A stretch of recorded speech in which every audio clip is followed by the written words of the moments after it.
Kita menyaksikannya di alam malakut, Dia menyaksikan di alam nyata.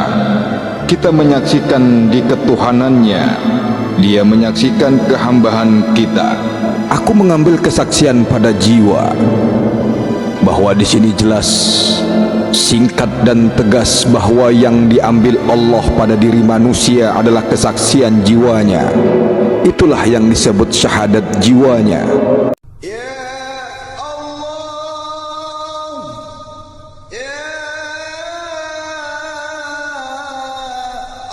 Dalam diri kita ada ruang yang lebih sering menjadi ruang pengap, sunyi, gelap.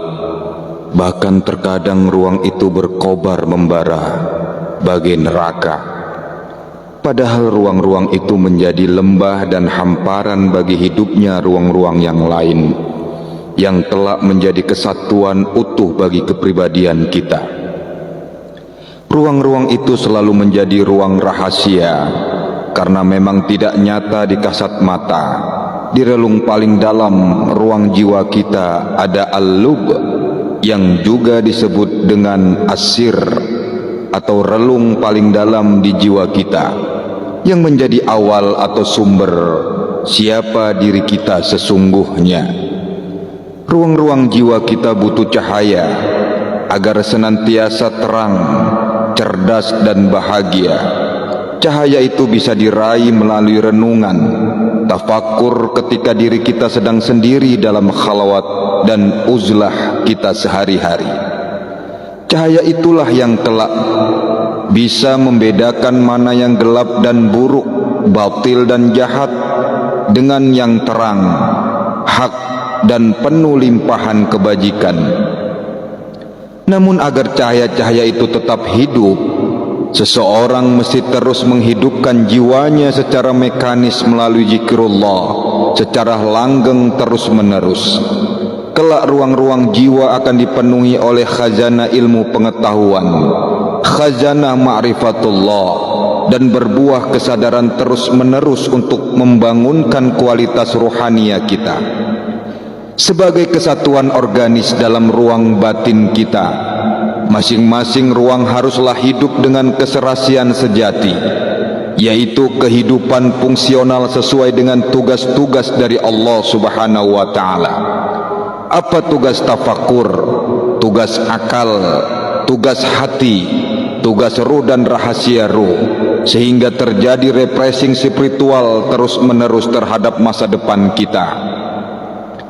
Pada yang bersamaan, adab atau etika kita dengan Sang Pencipta juga harus berserasi, karena pertumbuhan keimanan kita mesti menjulang ke cakrawala ilahiyah sampai pada tahap keimanan yang hakul yakin. Suatu kondisi kita siap memasuki ruang-ruang ilahi yang digambarkan secara cemerlang oleh Syekh Ibnu Athaillah As-Sakandari sebagai Hadratul Quds dan Bisatul Uns, hadirat suci dan hamparan kemesraan yang membahagiakan. Di sanalah ada langkah-langkah kaki yang telah menanggalkan sandal-sandal dan sepatu alam atau segala hal selain Allah Subhanahu wa ta'ala. Memasuki ruang-ruang jiwa menuju ruang-ruang ilahi melalui yang pertama, pintu Mufathaha, pintu terbukanya rahasia demi rahasianya. Yang kedua, bermuwajahah, berhadapan dalam hadiratnya.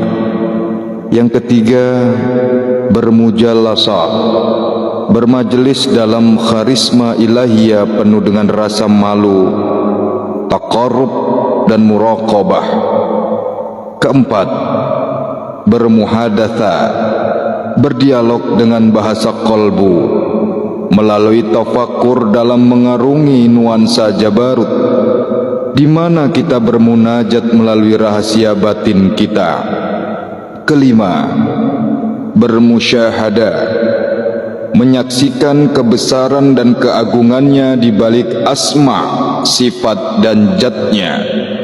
Kita menyaksikannya di alam malakut, Dia menyaksikan di alam nyata, kita menyaksikan di ketuhanannya, Dia menyaksikan kehambaan kita. Dan yang terakhir, dengan bermutalaah, terbukanya pandangan batin kita atas rahasia alam malakut, jabarut, rahasia takdir, dan kita memandangnya dengan menuju ketuhanannya. Dia melihat pada kehambaan kita yang menanjak padanya. Kita melihat fakta ketentuan dan takdirnya. Lalu jiwa kita menerima penuh ridho. Dan ketika dia memandang hamparan rahasia jiwa kita, dia pun membukakan hamparan anugerahnya. Lalu kita bersimpu di sana. Dia pun memandang kita dengan rasa cinta yang luhur, penerimaan yang agung. Syahadat diri. Allah Subhanahu wa taala berfirman, A'udzu billahi minasyaitonir rajim. Bismillahirrahmanirrahim. Wa idh akhadha rabbuka min bani adama min zuhurihim dzurriyyatahum wa ashhadahum ala anfusihim alastu bi rabbikum qalu bala syahidna. Aku mengambil kesaksian pada jiwa, bahwa di sini jelas, singkat dan tegas, bahwa yang diambil Allah pada diri manusia adalah kesaksian jiwanya. Itulah yang disebut syahadat jiwanya. Jiwa dulu bersyahadat, mensaksikan Allah, baru mulut. Allah tidak pakai jika cuma syahadat mulut, karena yang diucapkan mulut atau lisan kita itu cuma bacaan syahadat. Itu bukan syahadat sebenarnya. Itu bukan syahadat sebagaimana yang dikehendaki Allah Ta'ala. Maka dalam surat yang lain Allah berfirman, Ya ayyatuhan nafsul mutmainnah, wahai jiwa yang tenang, kembalilah kepada Tuhanmu. Di ayat ini pun jelas, singkat, padat, tegas, bahwa yang dipanggil Allah adalah jiwa manusia, bukan jasad, bukan batang tubuh manusia atau yang lain selain jiwamu. Pertanyaannya, kenapa jiwa yang diminta bersaksi dan kenapa jiwa yang dipanggil kembali ke hadapan Allah? Jawabnya adalah karena sebenar-benarnya diri adalah jiwa. Jawabannya ialah karena sebenar-benarnya diri adalah jiwa. Kalau tentang ruh, dia akan kembali ke sisi Allah. Jiwalah yang akan bertanggung jawab kelak di hadapan Allah. Sebab itu, tiada Allah berkata dalam Al-Quran, wahai ruh yang tenang, kembalilah kepada Tuhanmu. Atau aku mengambil kesaksian pada ruh. Saat di dunia ini, pernahkah kita mendengar sebutan rumah sakit ruh atau asuransi ruh? Yang ada adalah rumah sakit jiwa dan asuransi jiwa. Perumpamaan untuk memudahkan paham saja. Ini karena yang bisa merasakan sakit, sehat, bahagia, menderita dan lain-lain itu adalah jiwa. Jiwa yang merasa, karena jiwa yang mampu merasa. Jiwalah yang 24 jam tiada terpisah merawat dan menjaga diri ini. Lapar dan haus, diberinya makan dan minum. Sakit, dia obati. Ingin tidur, dia tidurkan. Saat bangun, dia bangunkan dan lain-lain. Syahadat belum dikata sah jika manusia belum mengenal akan sebenar-benar dirinya, yaitu si jiwa itu tadi. Jika tidak mengenal jiwanya, maka syahadat yang manusia ucapkan baru sebatas syahadat mulut. Sedangkan yang diambil Allah adalah syahadat jiwa, baru syahadat mulut lisan yang mengikuti. Mengenal kepada jiwa sama halnya mengenal kepada Allah, karena jiwa adalah sebenar-benarnya diri ini, sesuai dengan hadis bahwa siapa yang mengenal dirinya maka mengenal ia akan Tuhannya. Sebutan tentang Nur Muhammad, tentang jiwa, tentang nyawa, ruh, nafas, zat, sifat, asma, af'al dan lain-lain itu semua hanya jalan sebuah cerita.